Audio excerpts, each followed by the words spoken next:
Hey everybody, Andy Volger here, the Saxophone Geek on YouTube. Thanks for subscribing and watching. And if you know anybody that you think might like this channel and is into saxophone stuff, let them know. Send them to it. Just trying to put up videos about my experience with the horn, things that I've learned, things that I'm working on. And today for this video, we're trying a mouthpiece we're looking at. This is a Ted Klum 8-star hard rubber, one of his current models. And we're going to try it against two mouthpieces I already have. We're going to check it out on a couple of reeds. First time really trying this. So stay tuned. Ha-ha! I'm waiting for a student to show up, and I'm testing a couple of mouthpieces. Two that I own already.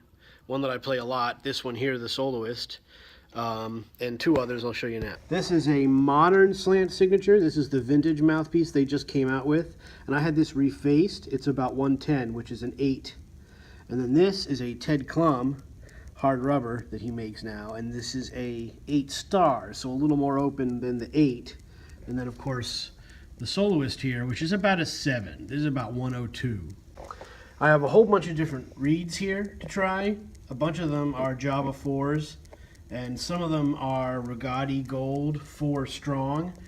So far the Rigatis are a little bright on this mouthpiece, the Ted Klum.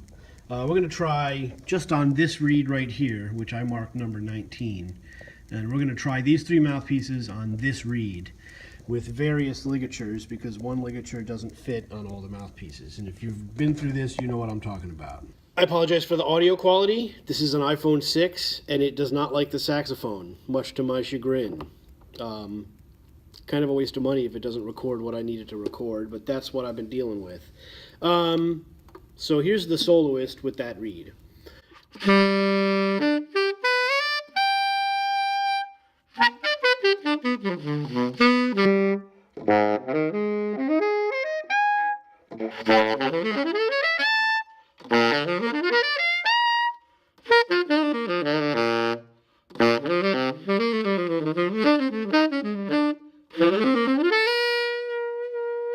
Alright, now we'll switch to the modern Slant. So here's the modern Slant. One of the way you can tell this from the old vintage Slants is the pattern of the links that they put here. The links on this is hard to see, sorry. I'll try and include some still photos. But the links are much bigger on this. A vintage mouthpiece, these links at this pattern here is smaller. And these have a serial number on them. The original Slants don't have a serial number. There's a few ways you can tell. I just hope people aren't getting screwed out there buying these vintage mouthpieces. It's the only problem with Link making these is that there's some people out there who don't know what they're looking at, and they might be getting screwed thinking that these are vintage mouthpieces. You know, if you play one of these for a couple of years, it's going to oxidize and it's going to look like an old mouthpiece. And then somebody puts it on eBay, and some young saxophonist says, "Oh, a Slant, and it's only $300. Yeah. There you go. So I found with this Slant that it's really sharp. Some of that is me adjusting to a larger opening, but I found that I have to pull out pretty far for this to be even remotely in tune.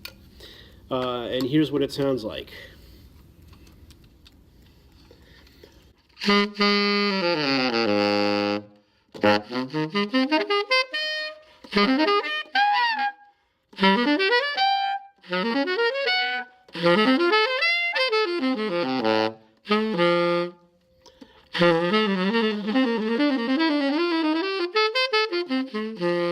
So this reed sounds a little kind of mushy on this mouthpiece. It works better on the Soloist.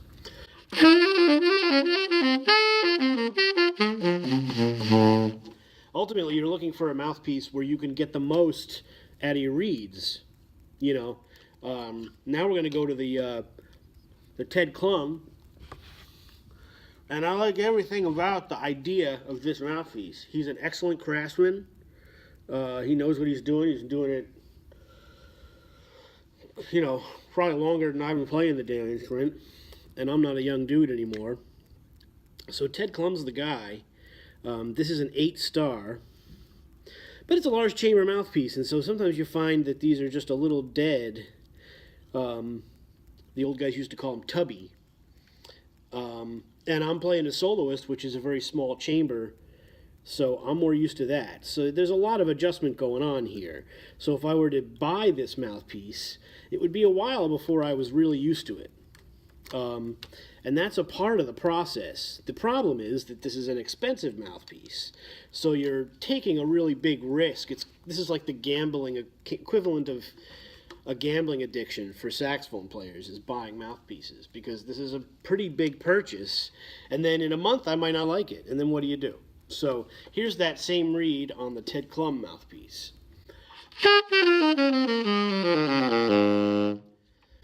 Yeah, kind of little fuzzy, a little dull.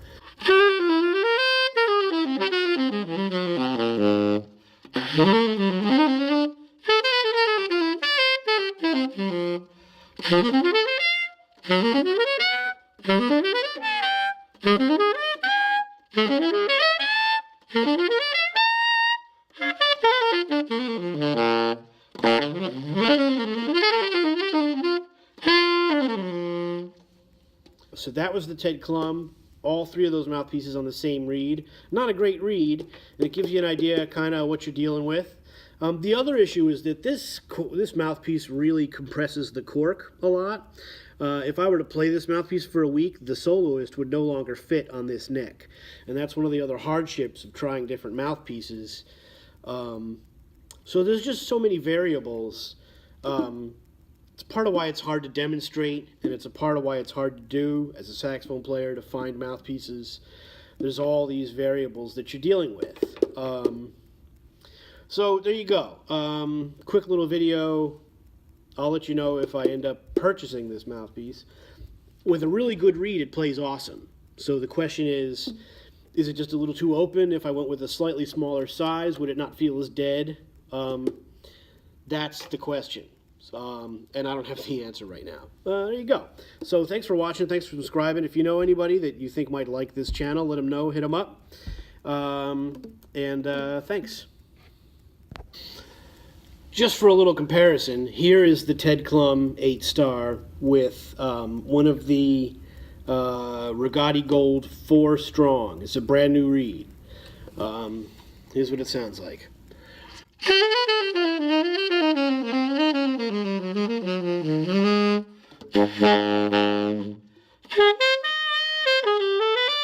Very bright up top. Sometimes you can pull that back here, you know, sometimes you can't.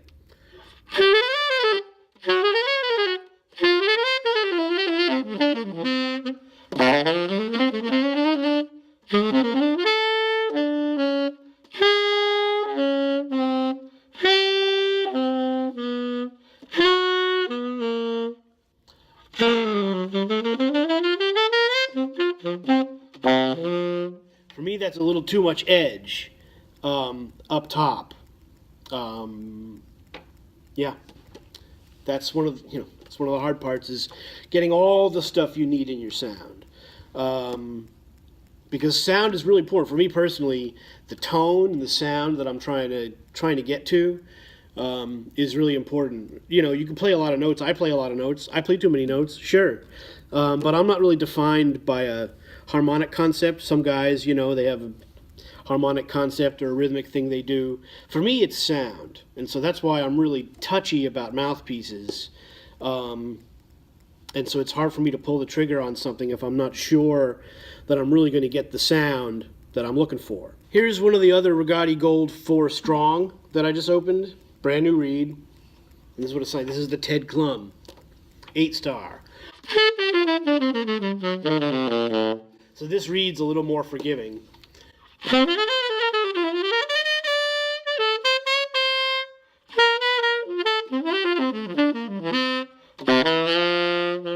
Still edgy, a little edgy for my taste.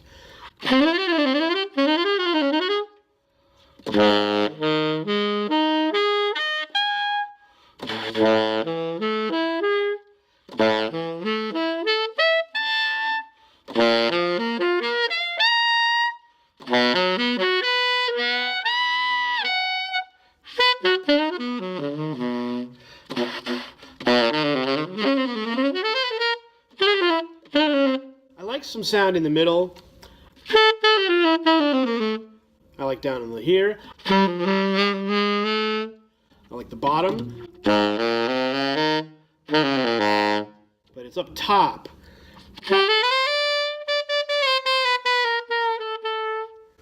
It's alright. The other reed was definitely brighter.